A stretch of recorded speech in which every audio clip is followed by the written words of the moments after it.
Welcome to another episode of the Cat Breeding for Beginners podcast. I'm Pamela and I breed British Shorthairs in Perth, Western Australia. I have a real passion for cat breeding and exhibiting, and I want to share my knowledge and experience with you. I'm on a mission to help new cat breeders go from feeling intimidated, confused and having trouble getting started to confidently breeding happy and healthy cats whilst enjoying this amazing hobby.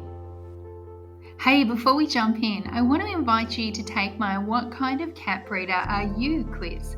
It's a fun little quiz that gives you real insight into where you are in your cat breeding journey and the next steps that are going to help you grow with confidence. You'll find it on my links page at catbreedingforbeginners/links.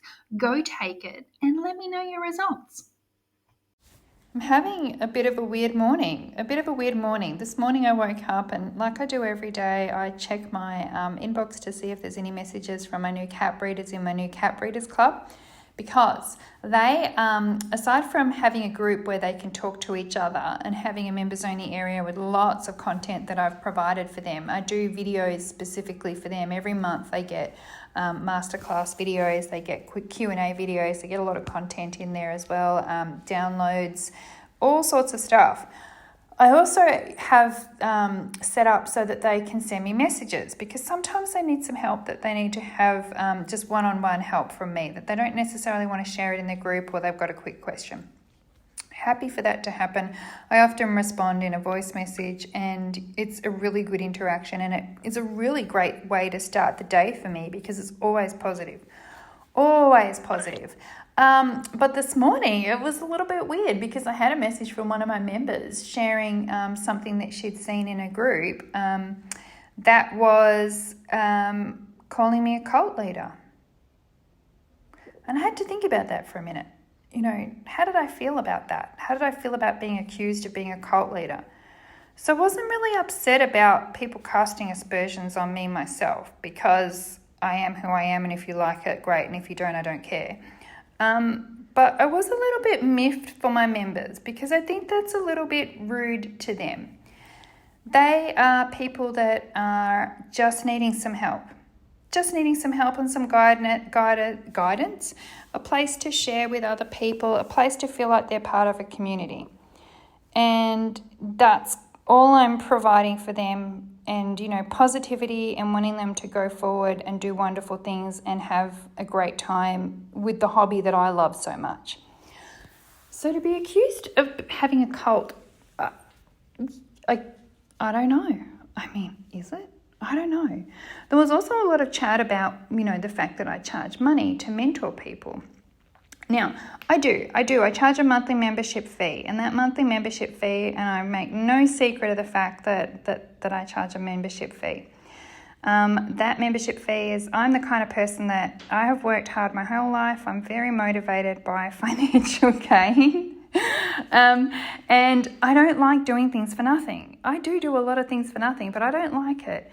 I like the fact that the idea of the financial reward motivates me to do the things that I do. So I use it as a motivating factor to create content for my members, basically, and it's worked well. Everybody that's in the group, I've not really had anybody complain about the fact that they're paying me, that they don't feel like they're getting value. I really could just list out all the people that have said that they feel like it's worth every cent. I get comments like that all the time. So I can't be doing too much wrong in that regard.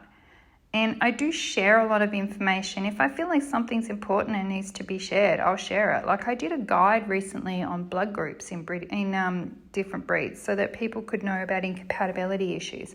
Because I feel like that's an issue that the cat fancy doesn't share enough about to new breeders. And new breeders can get into trouble really quickly if they don't understand what that means and what they have to do. So sharing that out there was more about awareness and doing something that's for the good of the cat fancy. Now, I could have kept that information to myself and to my members, but I didn't think that it needed to be kept. I felt like it was something that needed to be shared. So, yes, my members pay me money. I don't think that makes me the devil. I think that just makes me an entrepreneur, and that's okay too. It's a really strange thing for people to say. People were working out, if I had 200 members at $15 a month, I'd be earning $36,000 a year. Well, I got to tell you, it's not quite that much, but I'd like it to be. That'd be awesome. That'd be really great. I can use that money to do things for my cats. I can use that money to get things for them so that they have better accommodation. I can use that money to bring in new cats from other places that I could then share that DNA with other breeders as well. I could use that just to be paying for their food and litter. I could use that to maybe pay for someone to come in and help me look after them. I'm not using it to buy a new car. I don't need to. The rest of my life pays for all of those things. But I do like the idea of monetizing my hobby and that it can actually make money and generate income that means that it's self-sufficient and I don't have to dip into my pocket to pay for stuff for my cats. My cats are paying for themselves, basically.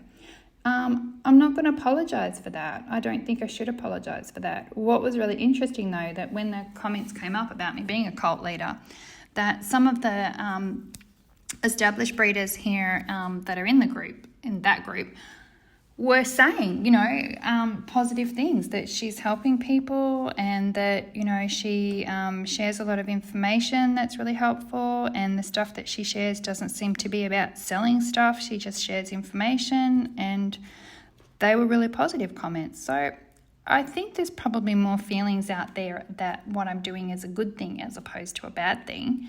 I don't know. Maybe you have thoughts about this as well. I do know, I am very aware that there are people out there that do not like me. Do not like me from past history. Not from what I'm doing now with the cat breeding for beginners and the things that I'm doing with that, but from past history. And I fully expected them to pop their head up from time to time when I started this whole thing. I absolutely knew that was coming. But, I don't really have a problem with that either, because their experience is their experience, their opinion is their opinion. They're entitled to it just like I'm entitled to mine. So just read it, have a laugh and move on is what I'm doing. Yeah, I must admit it has been pretty funny. I'm not upset by it. I know it sounds like I'm going on about it a bit, but yeah, it's just a funny story to talk about at this point. So there you go. I'm a cult leader. I don't know if I should maybe get some robes or something so that I can give more of a sermon when I do my presentations. I'm not sure. I don't really know if there's a handbook for people to be cult leaders. We'll find out. Okay. Bye for now. Thanks for listening. Make sure you visit www.catbreedingforbeginners.com, where you can find articles, guides, courses and more. Plus, make sure you check out my amazing New Cat Breeders Club. It's a supportive space where new cat breeders can learn, share and help each other. I only take new members a few times a year, so sign up to make sure you don't miss out.